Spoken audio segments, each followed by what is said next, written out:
Hello everyone, welcome back to MSc Academy. I am Gunjan and you are watching Grammar Detective Gap Filling series.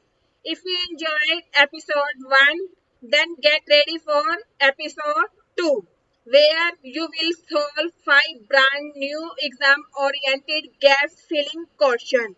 Remember, don't guess the answer, think carefully, find the grammar trap, and then choose the correct option.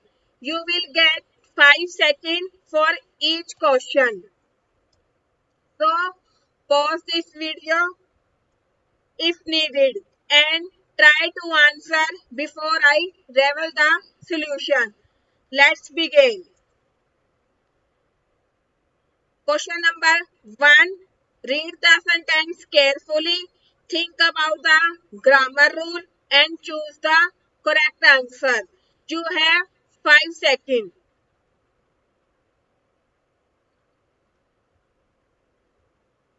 तो चलिए solve करते हैं. Let's check the correct answer. Now let's understand. So question number 1. No sooner had he reached the station than the train dashed. Option left, had left, leaves या has left. देखिए question में देखिए no sooner had he reached. अब student क्या गलती करते हैं, examiner क्या ने ट्रैप कर दिया हैड ही रीच्ड. अब स्टूडेंट क्या सोचते हैं कि फर्स्ट में हैड है तो यहाँ पर भी हैड आएगा. तो यही मोस्टली 90% स्टूडेंट्स मिस्टेक्स कर जाते हैं क्योंकि उन्हें लॉजिक नहीं पता था कि लॉजिक क्या है. देखिए एक्सप्लेन करते हैं इसको. Don't just remember the answer, understand the logic. That's the key. That's the key to scoring well in exam. तो no sooner had he reached. अब no sooner का no sooner than means जैसे ही वैसे ही. Means हम कहते हैं ना जैसे ही वो आया वो वैसे ही चला गया, यानी उसी टाइम चला गया. मोस्टली हम हिंदी में इस तरह से बात करते हैं कि जैसे ही वो आया वो चला गया, जैसे ही बारिश शुरू हुई मैं वहां से चला गया. तो इसका जैसे ही वह स्टेशन पहुंचा तो द ट्रेन डैश. तो ट्रेन क्या थी, जा चुकी थी. तो इसमें क्या है, had he reached. Had he reached क्या है, चलिए पहले आंसर देखते हैं फिर मैं आपको प्रॉपर एक्सप्लेनेशन बताती हूँ और लॉजिक भी कि आपको माइंड में क्या रखना है. देखो रूल्स नहीं रखने हैं कि ये है तो ये तो ये. अगर आपको कंसेप्ट क्लियर है, लॉजिक क्लियर है तो आप कोई भी क्वेश्चन इजीली सॉल्व कर लोगे. चलिए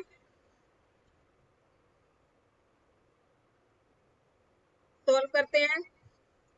देखिए correct answer left, option A. अब क्यों है ऑप्शन ए, देखिए फर्स्ट सेंटेंस में क्या है, हैड ही रीच्ड, यानी ये क्या है, फर्स्ट क्लू आपको क्या मिला, ये फर्स्ट जो है पास्ट परफेक्ट टेंस है. मतलब परफेक्ट का मतलब क्या होता है, काम फिनिश हो चुका. जैसे मैंने कहा आई एम राइटिंग, तो ये क्या है प्रेजेंट, मैं अभी कर रही हूँ. और फिनिश्ड तो काम हो चुका. तो नो सूनर हैड, अब यहाँ पे हैड लगा हुआ तो इसका मतलब ये पास्ट परफेक्ट है. और सेकंड क्या है, देन द ट्रेन डैश. तो सेकंड क्या हो गया, अगर नो सूनर में आपको ये लॉजिक याद रखना है कि फर्स्ट क्या होता है हमारा पास्ट परफेक्ट एंड सेकंड के क्लू क्या होगा, सिंपल पास्ट. तो सिंपल पास्ट में क्या यूज होता है, क्या आएगा आपको पता होगा. हमने इससे पहले अपनी पार्ट 1 में करा था, वहां पे हमने सिंपल प्रेजेंट यूज किया था. तो सिंपल प्रेजेंट में हमने क्या यूज किया था, V1 S या ES. तो इसमें क्या होगा सिंपल पास्ट में, सिंपल पास्ट में V2 यानी वर्ब की सेकंड फॉर्म. तो यहाँ पे वर्ब की सेकंड फॉर्म क्या है, लेफ्ट. देखिए एक्सप्लेनेशन क्वेश्चन में फर्स्ट क्लू, ये आपका क्या है, first clue, had he reached यानी past perfect. And second clue क्या है, सिंपल पास्ट। जब हमें सिंपल पास्ट यूज करना है तो हम क्या करते हैं, V2 यानी वर्ब की सेकंड फॉर्म। और इसमें आपको क्या लॉजिक माइंड में रखना है, नो सूनर के साथ, नो सूनर अगर had plus subject plus V3 है, यानी had plus subject plus V3, ये हैड है, ये सब्जेक्ट है, ही आपका सब्जेक्ट है और रिस्ट क्या है, V3। तो ये तो आपका फर्स्ट क्लू हो गया। सेकंड क्लू सिंपल पास्ट, तो then plus subject plus V2, तो यहाँ पे सब्जेक्ट क्या है, ट्रेन, और V2 क्या आया, left. Let's look one more example, no sooner had I entered.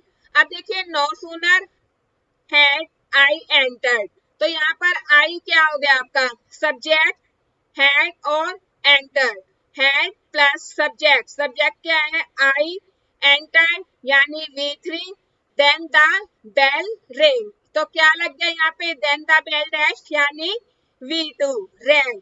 First form क्या होती है, ring, RING ring, second form wrong, तो यहाँ पे V2 यूज हो गया।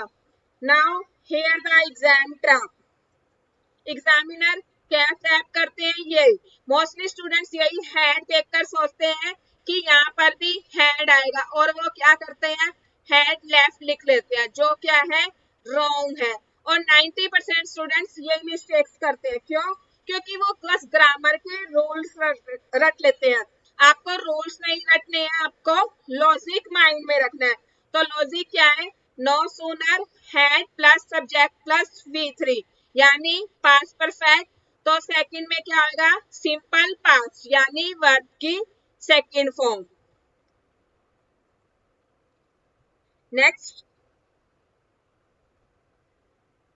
क्वेश्चन नंबर 2, वही रीड द सेंटेंस केयरफुली, आपको केयरफुली सेंटेंस को रीड करना है, think about the grammar logic, देखिए मैं रूल्स नहीं कह रही हूँ, logic and choose the correct answer.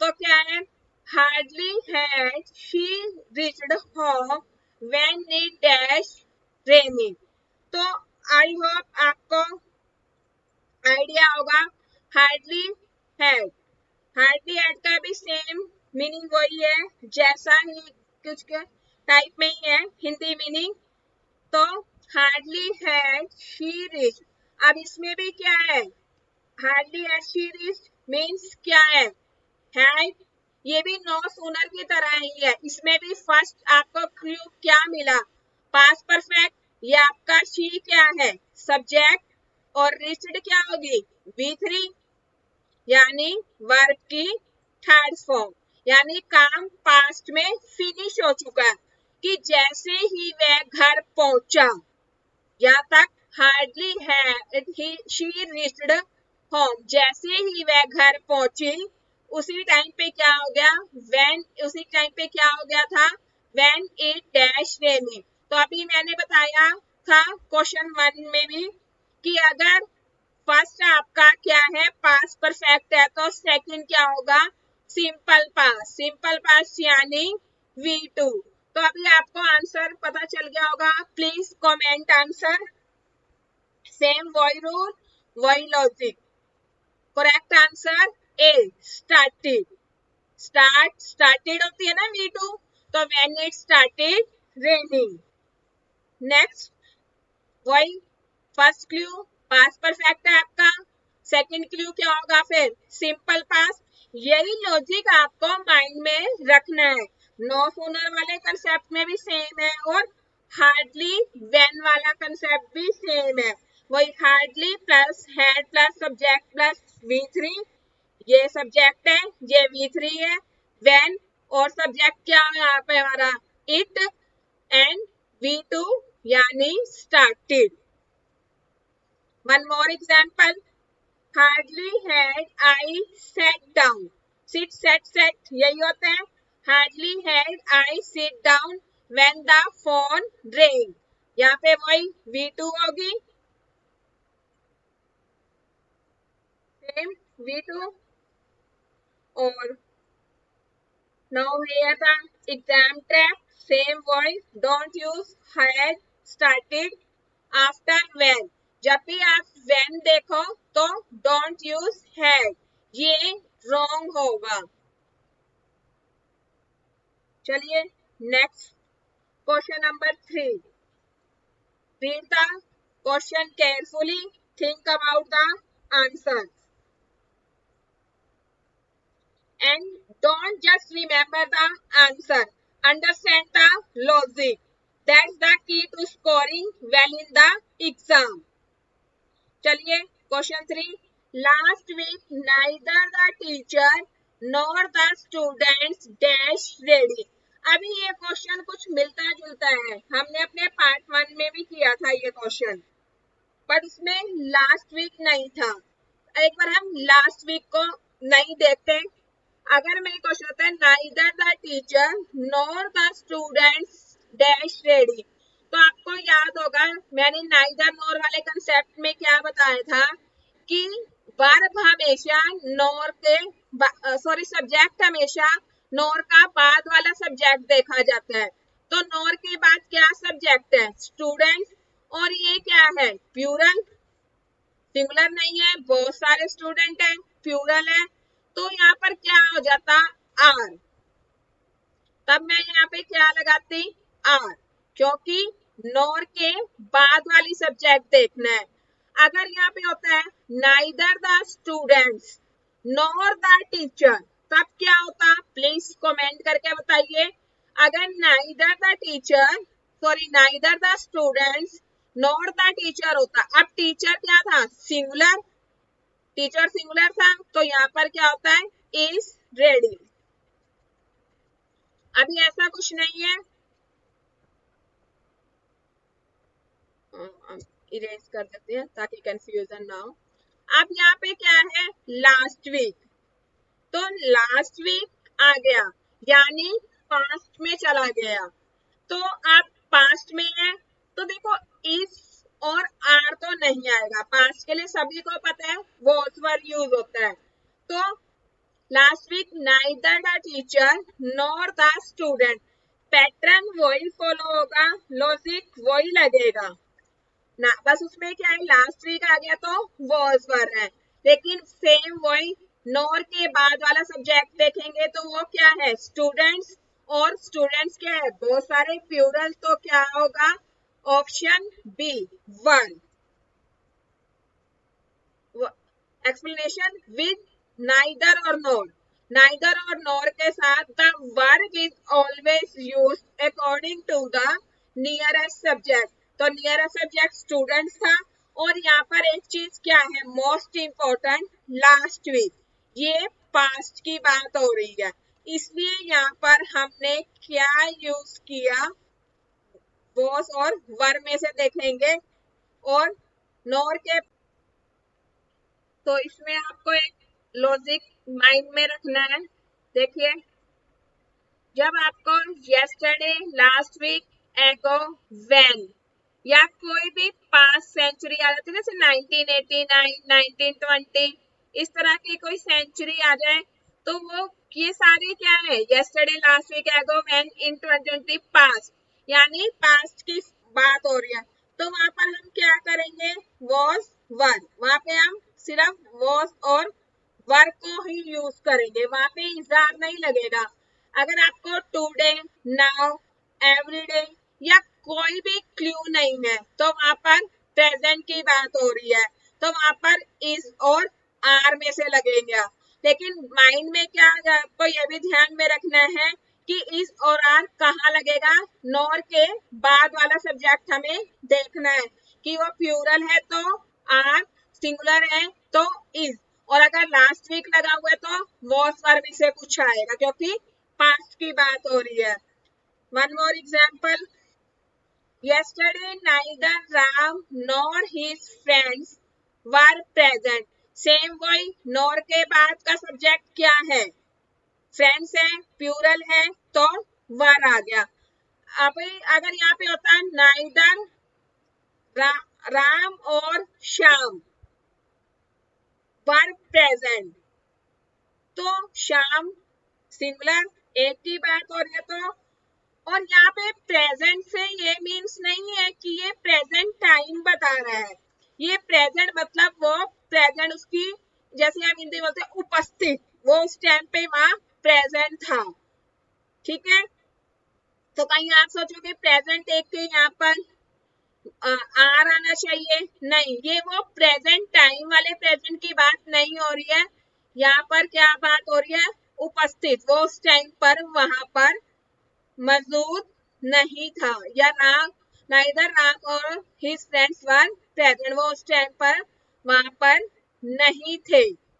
तो ये प्रेजेंट वो वाला प्रेजेंट है, यहाँ पे टेंस नहीं है। Examiner trap, neither Ram nor his friend is present, neither Ram nor his friends are present, ये ओके होगा। यहाँ पर आर क्यों हुआ, क्योंकि यहाँ पर देखो कोई लास्ट वीक नहीं है, कोई येस्टरडे नहीं है, तो मैंने अभी आपको बताया अगर ऐसा कुछ नहीं होता तो वहां पर इज और आर में ही यूज होते हैं, लेकिन आपको नॉर के बाद वाला सब्जेक्ट देखना है। यहीं पर एग्जामिनर मोस्टली ट्रैप करते हैं और स्टूडेंट्स कंफ्यूज होते हैं कि वॉज वर लगाएं या इज आर लगाएं, क्योंकि देखिए ऑप्शन में भी यही है वॉज वर इज भी, तो कंफ्यूजन हो जाती है। तो आपको माइंड में ये लॉजिक को माइंड में रखना है। ट्रैप तो यहाँ पे टेंसेस का ट्रैप हो गया, yesterday, neither Ram nor his friend, यही अभी मैंने एक्सप्लेन किया है। और कई स्टूडेंट्स नियर सब्जेक्ट देखकर आर लगा देते हैं और वो लास्ट वीक, यस्टरडे, इन सबको भूल जाते हैं, तो आपको ये सारी चीजें अपने माइंड में रखनी है। चलिए next question, question number 4, read the question carefully, think about and solve the answer. Either you or he dash responsible, तो सिंपल सा कोई आइदर और नाइदर नॉर, तो उसमें क्या करेंगे, हम और के बाद वाला सब्जेक्ट देखेंगे। और के बाद क्या सब्जेक्ट है, ही, तो आंसर क्या होगा, कमेंट करिए। और मोस्टली स्टूडेंट्स को अब तक पता भी चल गया होगा, अगर उन्होंने एपिसोड 1 में पार्ट 1 और पार्ट 2 को बहुत अच्छे से देखा है तो उन्हें अब क्लियर हो गया होगा कि नाइदर नॉर और आइदर और में क्या करना है। तो option B is the right answer. मैं अगेन आपको वही बात कहूंगी कि don't just remember the answer, understand the logic, that's the key to scoring well in exam. वही सेम चीज वर्ब, हम इसमें क्या करेंगे, नियरेस्ट सब्जेक्ट, नियरेस्ट सब्जेक्ट क्या है, और हम फर्स्ट सब्जेक्ट को नहीं देखेंगे, फर्स्ट सब्जेक्ट तो यू है, इसको नहीं देखना, और के बाद वाला सब्जेक्ट। लॉजिक वही, आइदर और नाइदर नॉर में वर्ब हमेशा नियरेस्ट सब्जेक्ट के अनुसार होती है, यानी यहाँ पर जो भी वर्ब आएगी वो नियरेस्ट सब्जेक्ट के अकॉर्डिंग आएगी, और वो क्या है, ही, तो क्या आएगा यहाँ पर, is. One more example, either Ram और श्याम इज कमिंग, तो यहाँ पर Shyam is coming. Now here the exam trap, either you और ही आर। अब मोस्टली स्टूडेंट्स यही गलती करते हैं, वो क्या करते हैं, आइदर यू है तो वो क्या लगाते हैं, आर लगा देते हैं, वो ये लॉजिक भूल जाते हैं कि सब्जेक्ट जो है और के बाद वाला सब्जेक्ट माइंड में रखना है। Next question, question number 5, read the question carefully. Despite dash हार ही फेल्ड, अब इसका मीनिंग क्या होता है, के बावजूद, जैसे हम कहते हैं ना, उसके बावजूद भी उसने वही किया, मैंने उसे मना किया और उसके बावजूद भी उसने सेम वही किया। और मोस्टली स्टूडेंट क्या करते हैं, choose the option because the confuse the grammar rule, क्योंकि वो रूल्स पढ़ते हैं, उन्हें स्कूल्स में भी यही सिखाया जाता है टेंसेस में इज एम आर दिखे तो वो प्रेजेंट कंटिन्यू है, वॉज वर दिखे तो वो पास्ट कंटिन्यू है। तो लॉजिक नहीं बताया जाता। So remember this trick and you won't make this mistake in the exam. तो चलिए देखते हैं। डिस्पाइट, अब इसका भी एक लॉजिक है। इसके बाद क्या है, कभी भी V1 नहीं आता, यानी वर्ब की फर्स्ट फॉर्म नहीं आती। तो ये तो हो ही नहीं सकता, क्योंकि इसके बाद कभी भी वर्ब की फर्स्ट फॉर्म नहीं आएगी। अब क्या, एस वही वर्ड्स हो गया, तो ये भी नहीं है। अब क्या है, बी और डी। तो इसका क्या है option, B is the right option. क्यों है, why the correct answer, question rise होता है ना कि ये क्यों है। तो देखिए इसका एक लॉजिक है। क्या लॉजिक है देखते हैं। डिस्पाइट, इसके बाद या तो नाउन आएगा या प्रनाउन या फिर वर्ब प्लस आईएनजी। तो ये लॉजिक आपको माइंड में रखना है। डिस्पाइट, इन स्पाइट, इनके साथ नाउन, प्रनाउन और V1 ING। ऑल्थो, थो, इसके बाद सब्जेक्ट प्लस वर्ब, इसके बाद सब्जेक्ट होता है और वर्ब होती है। लेकिन इनके साथ नाउन, प्रनाउन या V1 प्लस ING, वर्ब की फर्स्ट फॉर्म प्लस ING। तो क्या है, वर्क, तो वर्किंग हो गया। चलिए one more example. Despite the rain, अब despite the rain we went out.